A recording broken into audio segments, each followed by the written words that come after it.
Today's topic is Forkology, a study of forks for newbies. How many of you have any idea what I'm talking about when I say forks? Yes. Great. Okay. And how many of you know what SegWit or UASF 148, BIP 148 is? Great. And how many people think that what I just said sounded like gibberish? Fantastic. Okay, let's get started. We're in this unique moment in time when we are experiencing the birth of a new technology, a radical, disruptive new technology, which is these open public blockchains. Bitcoin, Ethereum, and hundreds of others. These systems that operate open to anyone. Open access, open innovation. Systems where no one is in control. No one has power over the system. Where it works through simple mathematical rules that everybody follows. Except, of course, that for most people, this technology is quite difficult to understand. And if you frequent some of the online forums, you start this journey. You discover Bitcoin or Ethereum. Or this one guy I met in Singapore who said, I've been in the blockchain industry for a year and I just discovered Bitcoin. Dead serious. Had been to a Bank of America presentation where they spent 45 minutes talking about blockchain without mentioning the dreaded B word, Bitcoin. So this person spent a year studying Hyperledger and R3 and Corda, and then one day found out about this Bitcoin thing and then said, oh, this is way more interesting. For those of you who are new to this space, maybe you stumbled upon it. Maybe you have that annoying friend or relative who has been telling you about this for 2 years and cannot talk about anything else. I'm that annoying person to my friends. Maybe you ignored them until you heard that the price went up and you're really excited about the possibility of making money, and so now you're interested. Maybe you're in computer science. No matter how we all arrived here, many of us have gone down this rabbit hole where we hear about this technology and then we decide to start reading. And you start reading and you get bombarded with information.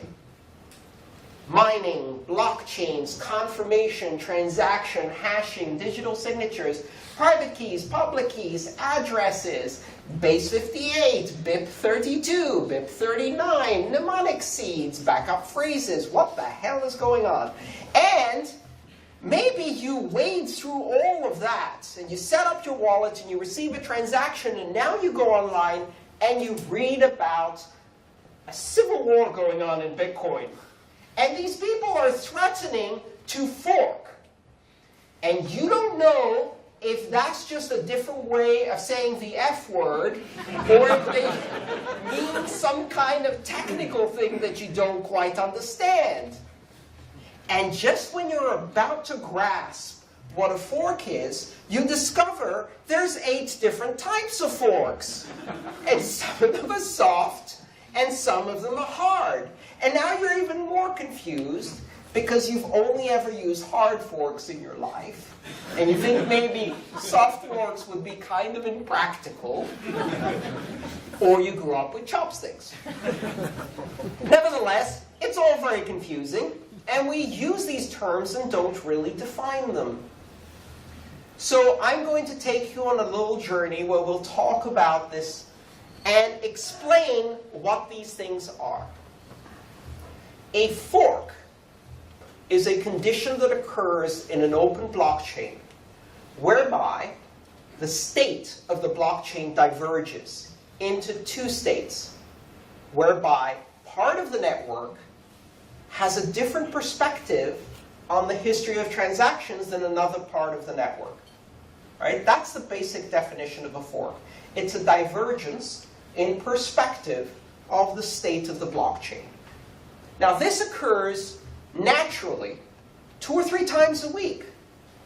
You don't even notice it. And the reason it occurs naturally is because of timing differences in the propagation of blocks across the network. So maybe there's a miner over here, and they are doing their mining thing, which you don't understand, but let's say they're doing it, right? Just imagine, they're over here and they're mining. That's a pickaxe, right?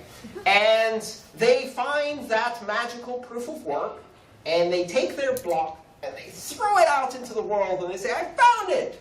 Meanwhile, they haven't noticed that over here there's another miner, and they're mining away. They find the block just a few seconds apart, and they throw it to the world and they say, I found one. Now, half the people in this room will hear that one. Half the people will hear that one. Imagine if you're in a giant hall and everyone's playing bingo, and 2 people shout bingo at the same time on opposite sides of the room, and half the room hears the person near this, and the other half hears the other person. It's basically what happens. Now, in an open public blockchain, we cannot say, just ask the central authority, because we took that part out. There is no central authority. So we can't just ask someone which is the correct block. Every system on the network decides for themselves based on the information they're hearing and validating that information. Both of those blocks are valid. Half the network has validated the block they heard first as the most likely block to be extending the blockchain. The other half heard a different story. Fear not, we're no more than 10 minutes away from resolving this messy situation. As each group on the network establishes what they think is the blockchain, and from their perspective, they start mining for the next block. And when they do so, in that next block, they put a link to what they think is the parent. Half the network will choose one block as the parent. The other half will choose the other block as the parent.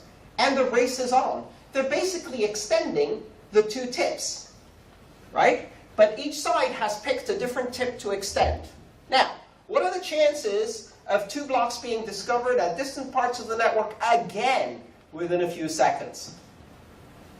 Much, much lower than the first time. So in most cases, within about 10 minutes, someone's going to find the block. They're going to build that block on only one side of the chain. And that chain is going to become longer. They will tell everyone on the network. Some people will go, yay, that's what I thought it was. And some people will go, hang on a second, this new block that just made the chain longer has a different parent, one that I didn't know about. I'm on the wrong chain. And they'll take the block that they thought was the tip, and they'll take all of the transactions and throw them back into the pool and mine them in the next block. Transactions will still go through, 10 minutes delayed. In fact, the 2 blocks probably had 95% the same transactions anyway, so not much difference. And life goes on. This happens 2 to 3 times a week on Bitcoin, for example. It happens much more often on Ethereum and Litecoin that mine blocks more often. This is a network and blockchain fork that is not deliberate. But there are other types of forks. And these are forks where one part of the network decides to change the rules. And when they change the rules, they may do so in a way that is not compatible with the rest of the network. If 51% of the network, specifically 51% of the miners, the hashing power, decides to change the rules, that's called a 51% attack. And we call it an attack because it's kind of rude to just take 51% of the network and decide to change the rules without even asking the other 49%. Everyone with me so far? Great. Fantastic. Now let's talk about hard forks versus soft forks. When rules change, they can change in 2 ways. The rules can get looser, or they can get tighter. If the rules get looser, meaning that things that were previously invalid now the rules are looser, so they're now valid, that's a hard fork. If the rules get tighter, which means that previously valid things are now no longer valid, that's a soft fork. And the difference is really simple.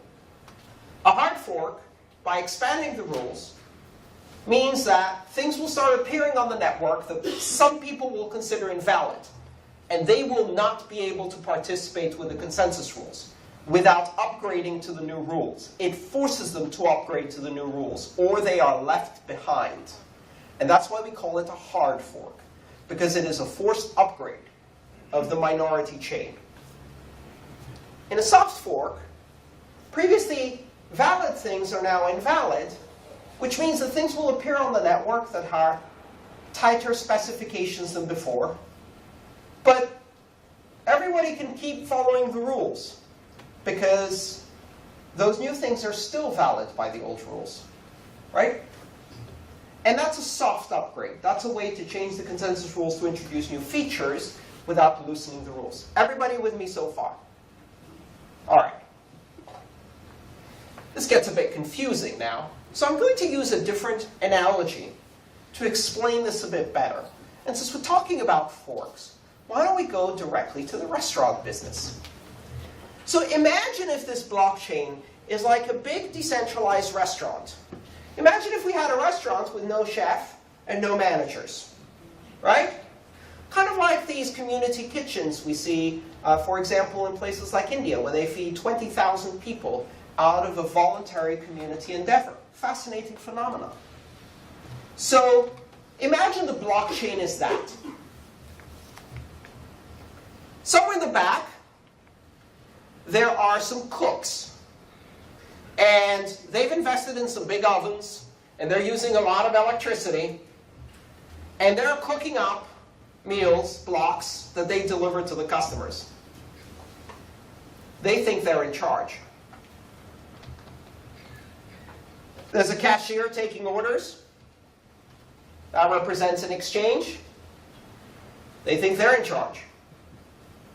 There's people who are using this restaurant to do catering and buying huge quantities of food. Merchant services. They think they're in charge. And finally, there's all of the people eating at the restaurant. And lately, they've begun to notice that maybe they're in charge. So let's go back to our hard fork, soft fork analogy.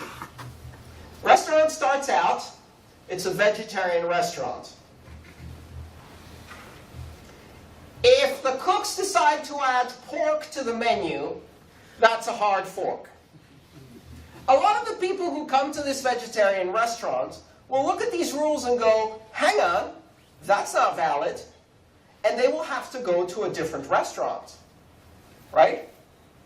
So by expanding the recipe and adding something that wasn't there before, like pork, this is no longer quite a vegetarian restaurant. That's a hard fork. It requires everyone to upgrade their diet if they want to continue working there or eating there. But if we took the vegetarian recipe and we took out butter and made it a vegan recipe, everybody who's vegetarian can still eat vegan. No problem. You don't have to be vegan to eat there. You can still be vegetarian and eat there. Meat eaters can eat there too. Everyone can eat vegan. They might not like it, but if it's good vegan. So that's a soft fork. That's a tightening of the rules, right? A reduction in scope, not a widening in scope. And now we have to look at these 5 groups. The miners, who are cooking up blocks in the background. The users, who are making transactions, putting in orders for meals. The merchants, who are buying the bulk of the services, like a catering service. The exchanges, who are running a delivery service out of the restaurant. And the cashiers, who are exchanging. And finally, somewhere in there you may have not noticed, someone's writing the recipes. They really think they're in charge. The developers. But turns out they have probably the least power of all, because nobody has to order from their menu, and nobody has to cook the meals. So they write the recipes, but no one really has to follow them unless they want to. And in this scenario, everybody thinks they're in charge, but in fact it takes everybody working together to keep the system running together. If the miners stage a revolt and they start cooking pork in all of the meals, what happens next? Well, a lot of the end users are going to walk away. They're going to stop validating these recipes. If the developers write a new recipe that nobody cooks and nobody orders, doesn't really matter. We now have these various types of forks, which I put into two categories, soft and hard. Now let's talk about how forks are activated. We have two new concepts that have been introduced in the last year as part of research. Miner activated and user activated. Mesh those with hard and soft forks and you have miner activated hard forks, miner activated soft forks, user activated hard forks, user activated soft forks.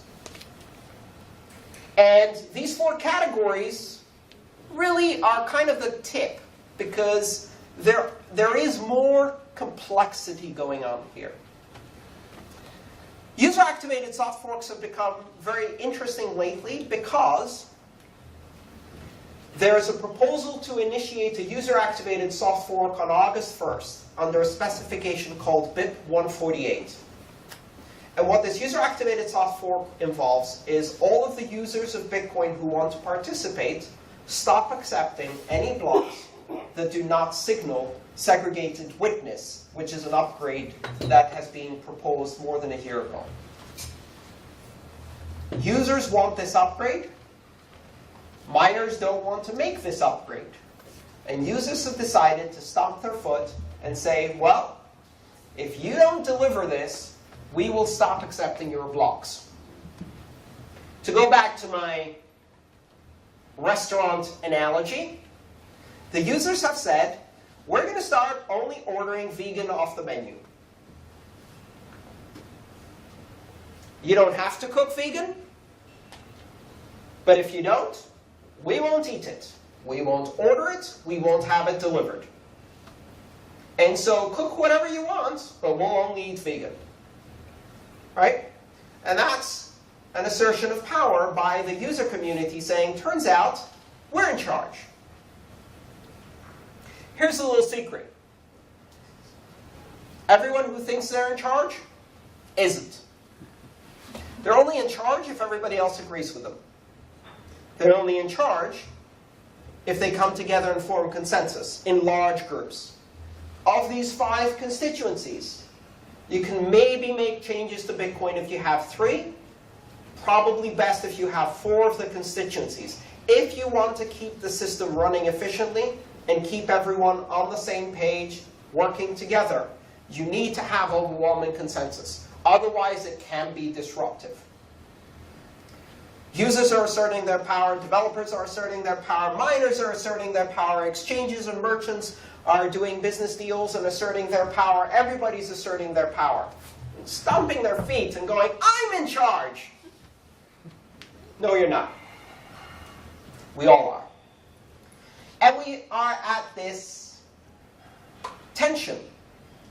And this tension is a design principle of open blockchains. It is a necessary trade-off that ensures that no one, no matter how well funded, no matter how many troops or violent thugs they can pull together, can hijack the system and make it do their bidding. That is the design principle behind it, and it creates a problem of inefficiency. Yet, the system has worked for almost 8 years, resisting all of these attempts to change it, to modify it. Here's something you need to know as a user. If one of these attempts results in a split, a fork that is irreconcilable, you will have funds on both sides of the fork. If you have funds before the split, That's what happened with Ethereum? That's what happened with Ethereum. You have funds after the split. It is probably smart not to move those funds or try to send or receive funds in the immediate aftermath on the fork when things are still uncertain. And there's the possibility of one side of the fork being subsumed by the other. That particular thing is called a wipeout. Let me describe how this works. People start ordering off the vegan side of the menu. There's a split in the kitchen. The vegans will not eat the vegetarian food because it's not vegan. But the vegetarians can still eat the vegan food. They stick to their sides of the kitchen, right? But as you know, with the restaurant business, as I'm sure you've often done yourself, you walk up to a restaurant, you peek into the window and you say, looks kind of empty. I'll move on. And you walk a few doors down and you say, this place is really full. I'll eat here. Now, if the vegan side of the restaurant ends up having more customers, maybe some of the vegetarians drift over. They can. None of the vegans are going the other way. They can't. That's the essence of a soft fork. It can move in one direction only. Now you can threaten the vegetarians, don't go over there. They're nasty vegans. You're going to miss butter, I promise. But eventually, if all of the party's over there, or if you're a cook and you're cooking and nobody's ordering your stuff and you need to make money because you've got an oven running all day and night, you might decide to cook some vegan meals because that's where the wind is blowing. And you might have this sudden situation where, whoosh, all the crowd moves and suddenly the other place is empty. No one's cooking, no one's eating, no one's buying, no one's selling. That's called a wipeout. In Bitcoin or other blockchain systems, it happens due to a reorganization of the chain. The two chains are moving. The two sides are fighting block by block for who's going to have the longest valid chain. But one side considers the other side invalid. The vegans will not eat the vegetarian meal. And so there's a chance, if the side that has that advantage gets one step ahead, that the other side says, you know what, that is a valid chain, and switch over. All of the transactions get replayed, and the chain gets wiped out. That is a risk. If you made transactions on the other chain, you may have a problem. If you made transactions on both chains, you may have a problem with double spend. So, in the immediate aftermath of a fork, hold. Do not spend. Do not receive. Just sit tight for a while. How long? That depends on how it plays out. It took about 2 weeks for the battle between Ether and Ethereum Classic to stabilize at about 80-20, 90-10 ratio that we see today, and everybody to decide, you know what? Classic isn't going away. It's not going away. In Bitcoin, that's a bit harder to happen because there is a 2-week retargeting period for difficulty. That means that after 2 weeks, whichever chain is in the minority will change its difficulty of mining to adapt to the new circumstances and speed up again. If a minority chain gets to 2 weeks, it will never go away. We now have 2 Bitcoins, right? That is not a scenario I want to see. I believe that we should be looking for conservative, minimal changes that are safely done with plenty of notice and minimum disruption. Many people seem to believe the same thing, but there are also those who want to play a game of chicken. A game of chicken is where you drive 2 cars towards each other. There's only one way to win that game. As you are barreling towards your opponent, you pull the steering wheel off and you throw it out the window. And if the other driver sees that, they go, oh, game just changed. Now I got to swerve because they can't anymore. UASF BIP 148 says, August 1st, we throw the steering wheel out the window. and then we see what happens. So this is the science of Forkology. We are going to see, and this is not a joke, computer science departments specializing in consensus algorithms and the game theory of competing consensus models in open public blockchains. Some of you may be thinking, after you've heard all of this, and maybe it's your first time in this space, you're beginning to think, this sounds completely crazy. Why wouldn't you just elect a chef? Why wouldn't you appoint a manager? Who runs a restaurant like this? This is crazy. We are in a world where we have decided that the alternative won't do. The alternative is a school lunch produced from a menu written by a committee at the Department of Education, with every intermediate in the chain stealing the meat, pocketing a bribe, and diverting rotten crap to your children in order to profit the most. And every 8 years, there's an outbreak of famine because someone didn't figure out how much food to grow. That's the system we're replacing. And compared to that system, our crazy little decentralized experiment of the anyone can be a cook kitchen sounds mighty interesting. Thank you so much for coming.